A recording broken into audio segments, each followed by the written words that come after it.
చాలామంది అడుగుతున్నారండి. Sub class 482 Australia sub class 482 వీసాకి ఐఎల్టీఎస్ కానీ పీటీఈ కానీ అవసరమా అని. సో ఇప్పుడు మీ హైయెస్ట్ ఎడ్యుకేషన్ అనేది ఇంగ్లీష్ మీడియంలో ఉంటే, లేదా మీ కంప్లీట్ ఎడ్యుకేషన్ అనేది ఇంగ్లీష్ మీడియంలో ఉంటే అది అవసరం లేదండి.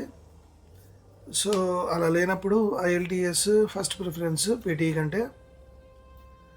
ఐఎల్టీఎస్కి ముందే ప్రిపేర్ అయ్యి స్కోర్ అనేది తెచ్చుకోవడం బెటర్ అండి.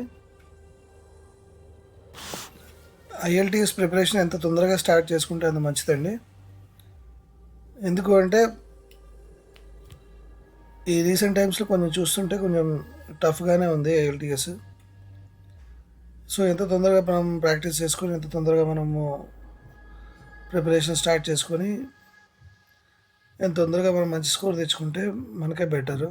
ఎందుకంటే డెఫినెట్గా ఐఎల్టీఎస్ స్కోర్ అనేది చూస్తారండి. తక్కువ ఉంటే మాత్రం యాక్సెప్ట్ చేయరు, పర్టికులర్గా సబ్ క్లాస్ 482 వీసాకి. సో మేము చూస్తున్నాం కదా, రిజెక్షన్స్ కూడా దానివల్లనే అవుతున్నాయి.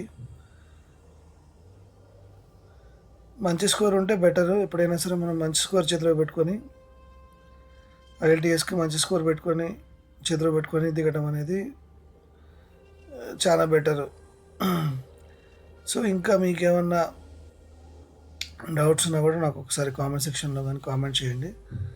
సో నేను మ్యాక్సిమం ఆన్సర్ ఇవ్వడానికి ట్రై చేస్తాను. Thank you.